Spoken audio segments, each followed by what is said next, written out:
Shadowblade Gamma here with Team Celestial Guard, and I'm here doing another deck profile, or more of a update deck profile. It's from my previous deck profile of the Evos. Well, kind of blinding light there, but yeah, the Evo deck.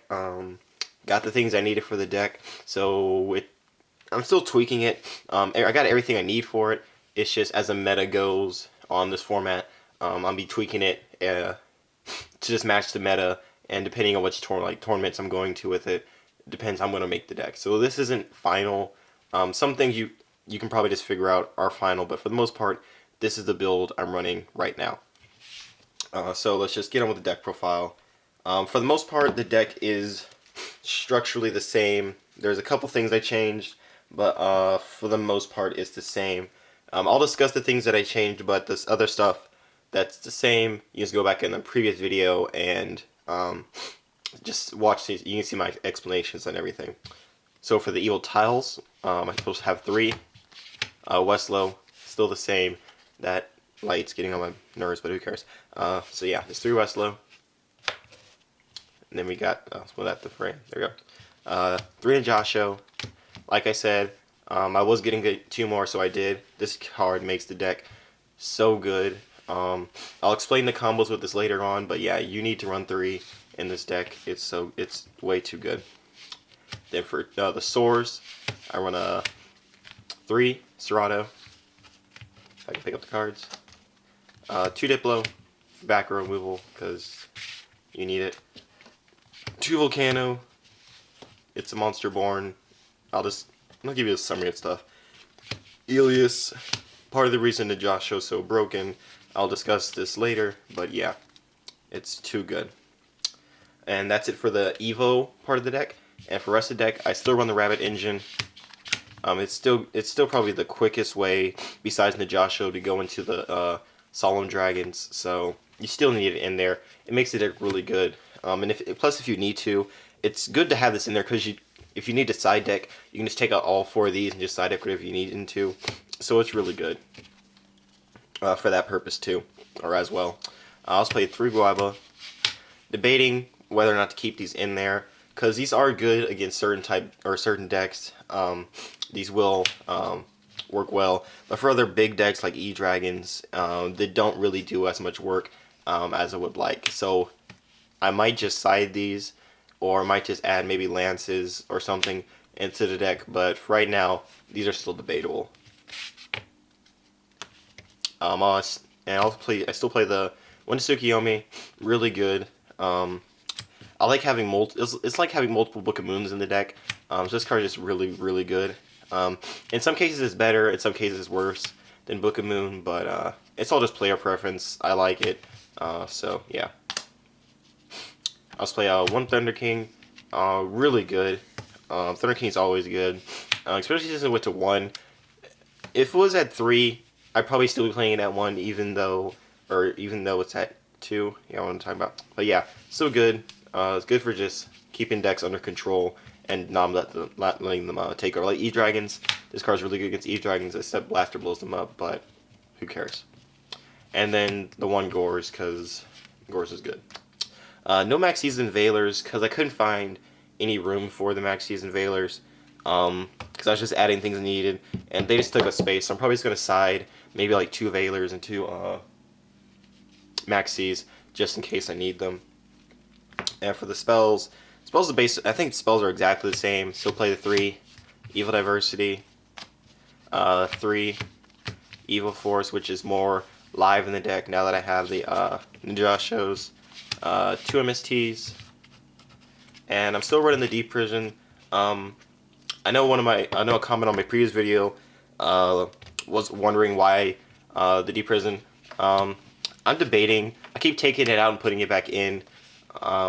I know it's definitely sided. Sometimes I do main deck it, but it just all depends.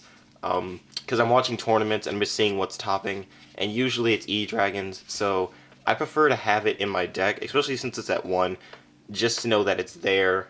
Not necessarily draw it every single game, but just know it's there, and just precautions. Just take over stuff. If that makes sense. Anyway, for the traps, not that many traps because you have to run a lot of monsters in this deck. So on one Phoenix Chain, one Black Horn for monster removal, one Torrential, one Bottomless, and one Compulse. So pretty low on the trap side, but really you don't need to worry about it because the way this deck is, I'll show you in a second, but Najasho can get you into your traps, and in place you don't play evils, I'll show you why, or what that statement means after I go through this. So for the extra deck, play your one Zenmaines, triple Dolka, because you need it, it's too good. One King of the Feral Imps, it's another Rhoda, like I said. So this deck can search out basically any of the evil tiles when I want to. Especially since Serato, when special summon my evil tile, gains the effect if I attack, or if I destroy a monster, destroy a monster per battle, I can search one. He searches out the evil tiles and the Rhoda that we have in the deck, which is at 3. So there's so much searchability in this deck, it's crazy. I'll just play at 3. Logia, because you need to. It's too good. It's way too good. Especially since Solemn Judgment's gone, this card is way too good. I'll play 1 Dreadnought Pearl. Just an extra level 4. Just have that presence in case I do need it. 1 Gagagigo the Risen. You might be saying why, but I'll go over it, but there are times where this card can be really good in this deck. And also play 1 Solda because it stops mostly just Mermails. I place against Mermails, and this in Dolka just control the board and Mermails. It's too good. And then the 1 Gorse token. Yeah, put that over there. So for the plays of the deck, really they all revolve around this guy, Najasho, and then the spell Evil Force. And basically the combo that makes this deck really good. Like first turn, it's really not that hard to draw these 2 first turn. So if you draw these, like these 2 first turn, and you have at least 2 Evil Swords in your hand, then it's good. They don't have to be Serato. This is just the first turn I draw, so you can have like a Volcano and a Diplo or something like that. Or you can even have a Guaiba in your hand. As long as they're level 4 fire monsters, you're good. So basically what you would do is just normal summon Najasho, you activate Evil Force's effect, you tribute, Najasho's effect activates, you special summon Elias, Elias's effect would activate, it's in the grave, you special summon the level 4 or Serato in this case, Evil Force goes to the grave, activates Evil Force's effect, special summon another Elias, Elias's effect, special summon Serato. For those you don't know, these guys get their effects off of, when they're supposed to summon an evil tile monster, and Evil Force does have that on it. So it's treated as if special summoned by an evil tile monster. So that's why this combo works so well. And basically after that, you can just go into an instant Solda right there, and then depending on what deck you're running, you can either probably most times you're going to go into Logia, but if you're running against a deck that is more effect based like Mermails, you can just go into a Dolka and just control the board from there, because Solda negates the special summons and Dolka just negates effects. And so that's basically what you do with Najasho. Najasho just makes this happen. And depending on the type of build you run, you can also go to like a Photon Strike Bouncer and a Dolka. No, I did that right. Photon Strike Bouncer and a Logia first turn. And I don't run a Photon Strike Bouncer right now because I traded mine away, but I will be getting one. But that basically just locks down your opponent right there, because if the activating effect, Photon Strike Bouncer deals you 1,000 for it, and Logia just negates for the most part negates anything, and it's just really good. And being the only deck that can use the Solemn Dragons, that gives this deck makes the deck unpredictable, because no one really paid attention to the play style of this deck. As I say, my other 4 is kind of overshadowed by Rabbits, and so now that Rabbits is dead, this deck has Time to Shine, and it's actually really good.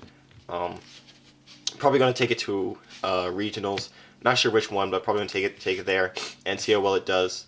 I'm going to go to locals pretty soon, so after that I'll tell you how it does there. But yeah. Also, the other combo I was going to talk to you about was with Volcano. He opens up a lot of plays. Like I said, if you have like a Westlow and it's like late game, you can just set it, and let's say your opponent doesn't kill it, you can just flip the Westlow. You can like special summon the Volcano. You can activate his effect. Special summon one from the grave, like Diplo. And if you have one in your hand, you can normal summon like the Diplo or any other level 4, and then you can just overlay, which in this case would be Shockmaster, but since Shockmaster is gone, you can go into Gagagigo the Risen. Really good. It's actually really good because now that people are main decking Fiendish Chain, he's unaffected by it, so it gives him that unpredictability, because no one's going to see you, because especially now, no one's going to go into Gagagigo the Risen, right? But they're gonna expect you to go into like Logi. So if you go into this, they don't see it coming, especially since it has 2950. Well, you can't see it because of the stickers, but yeah, 2950 and 2800 defense. He's just a beat stick. So if we're playing like something like E-Dragons and then go into a big guy, you can just rape, you can just attack over it. You can just attack over anything. So this card really good in this deck. Wish we still had Shockmaster. But you know, things happen. So yeah, guys, that's the deck. Hope you guys like it. Let's see. Our next what is it? Deck profile would be a Fire Fist, because finish that for the most part. Just need extra deck stuff, which is typical. But yeah, so we're doing deck profile of that. I'll have some Death Pro Duels being uploaded pretty soon. Pack openings.